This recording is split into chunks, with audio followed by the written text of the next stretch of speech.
I've studied America's weapons. I've examined China's arsenal.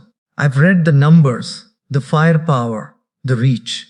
And every time the story sounded the same. America overwhelming budgets, unmatched military spending, China rapid growth, expansion, ambition.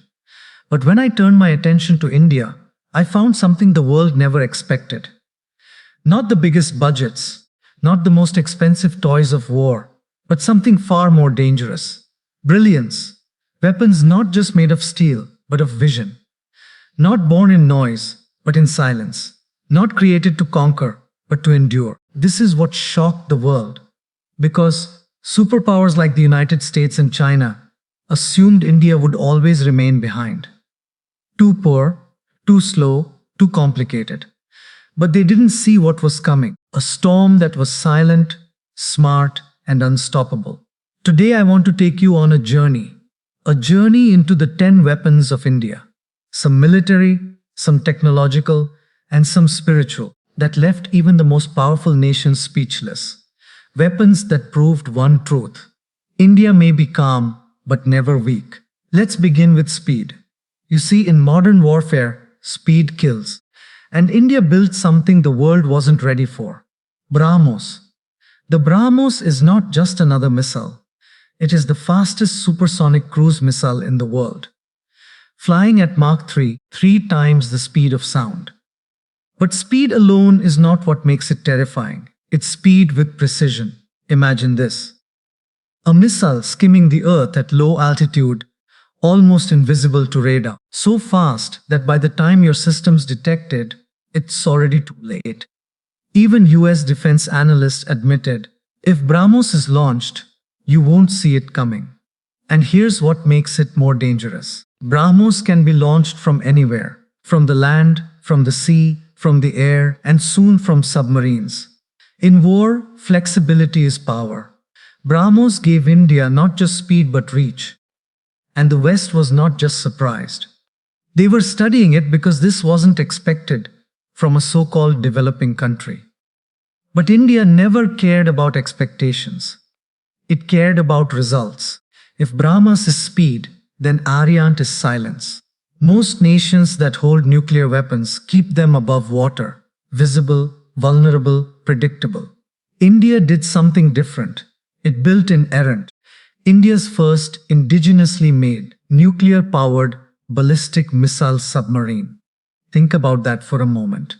A submarine that can carry nuclear weapons. A submarine that can remain hidden under the ocean for months. A submarine that ensures no enemy can ever destroy India in a single strike. This is called second strike capability. It means if India is ever attacked first, it can still end the attacker. This is not aggression. This is balance. This is strategy. NSA shocked defense experts around the world. Because it wasn't announced with fanfare. India didn't boast. India just built, and that silence was louder than any military parade. But India's weapons are not all about destruction. Some are about inspiration. Some are about imagination. Take Chandrayaan. When the world spends billions to reach the moon, India did it with one of the smallest budgets in history, just $75 million, less than the cost of a Hollywood superhero movie.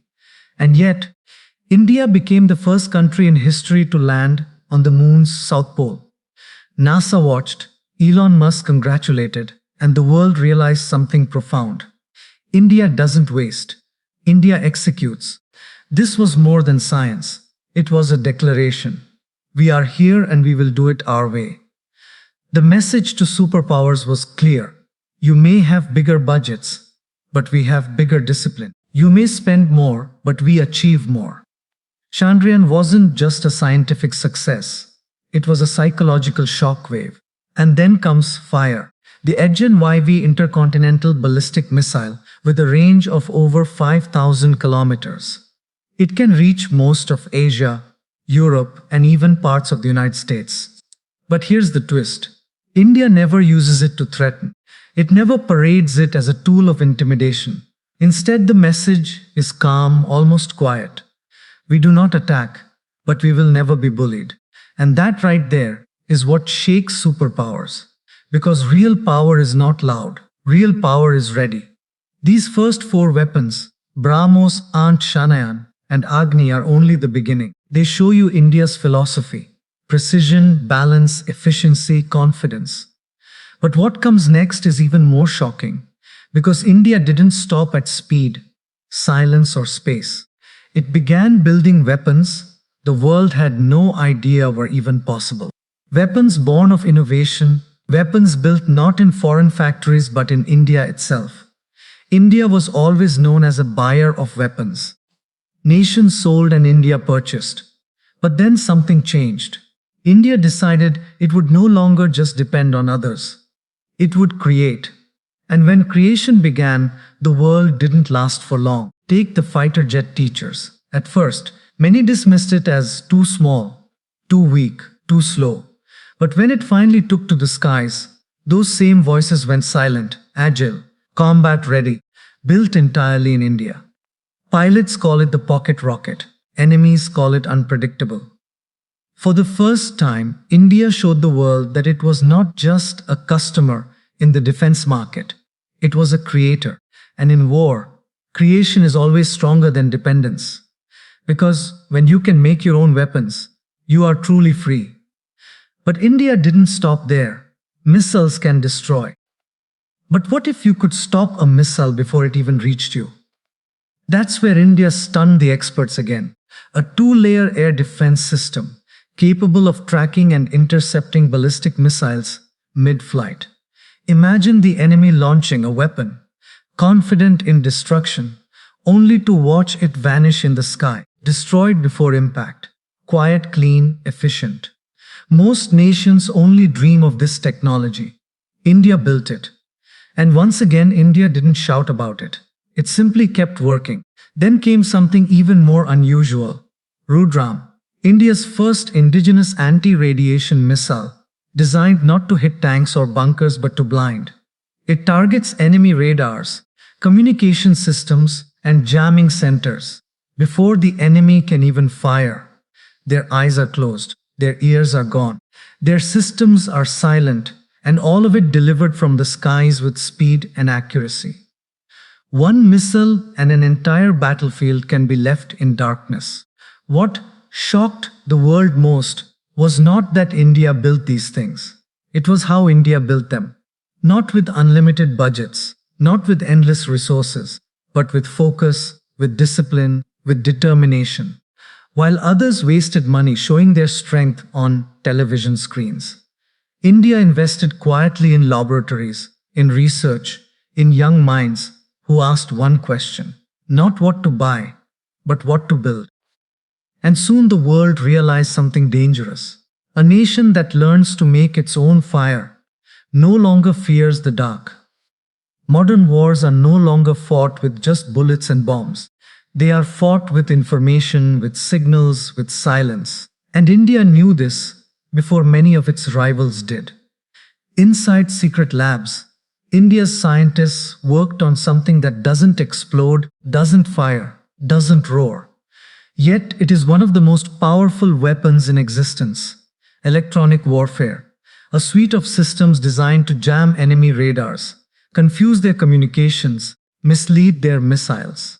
Imagine an enemy sending a jet into battle, confident of their targeting systems, only to watch the screens blur, the signals vanish, the guidance collapse. That's what India quietly built. An invisible shield. One that doesn't just protect, but attacks in silence. In the modern battlefield, controlling the signal is often more powerful than controlling the skies. And India had found a way to control both. But while electronic warfare protected from the unseen, India was also preparing for an entirely new battlefield: cyberspace. While most of the world still thought of war as tanks and planes, India understood that the next great war could be fought through codes and clicks. So it began building one of the fastest growing cyber defense infrastructures on Earth, protecting billions of Aadhaar identities, deploying artificial intelligence at its borders, training digital soldiers who could defend the nation not with rifles, but with algorithms. And what shocked global intelligence communities most was this. The people leading this new army were not generals with decades of experience. Many of them were under 30, young coders, young engineers, young minds who refused to be outsmarted. These were India's invisible warriors, creating firewalls, intercepting intrusions, striking back against cyber attacks with speed the world hadn't seen before. America was watching, China was nervous, and India was moving silently, relentlessly. But among all these machines, among all these codes and circuits, there exists a weapon no superpower has ever been able to replicate. A weapon not forged in factories, but in spirit. The Indian soldier. A man who stands guard at the highest battlefield in the world, Sichin, where temperatures fall below -40 degrees, and yet he remains unshaken. A woman who serves in deserts on ships in command posts, not for wealth, not for conquest, but for duty. A soldier who fights not to expand borders, but to protect them. The world could not understand this. How do you measure sacrifice? How do you calculate courage? How do you prepare for an enemy who does not fear death? Because he fights not for himself but for his people.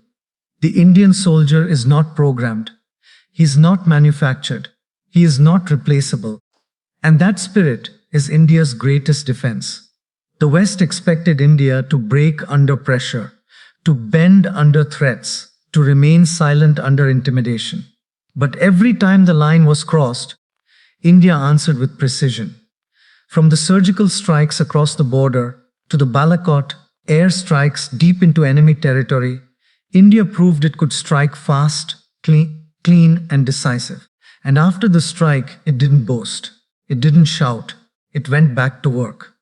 That calm response shook the world more than any show of force ever could. Because true power does not crave attention. True power is silent until it is needed. And when it moves, it leaves no doubt. This was the moment the world realized India's greatest weapon is not its missiles, its submarines, or its jets. It is its mindset. A mindset of balance, of restraint, of quiet strength.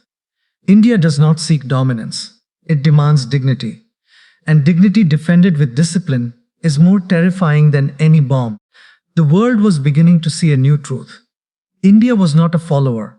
It was not a customer. It was not a dependent.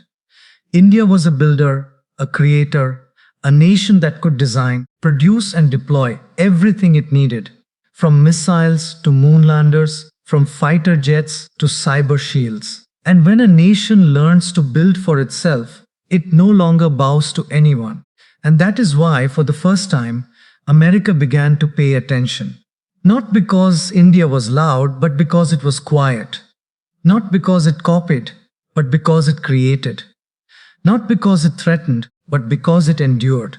The world measures power and numbers. Number of missiles, number of jets, number of ships. But India showed that power is not only in numbers. It is in will. And that will has been tested for thousands of years. When the West first looked at India, they saw weakness, due poverty. They saw division. They saw a country too busy, with its own struggles to ever rise. And yet quietly, India rose piece by piece, weapon by weapon, mission by mission. Not in the glare of television cameras, but in the silence of long nights, in the patience of decades. The same patience that built temples out of stone. The same discipline that wrote scriptures and forests. The same spirit that stood unbroken through invasions and empires. That spirit had now returned not only in culture, but in science, in technology, in defense.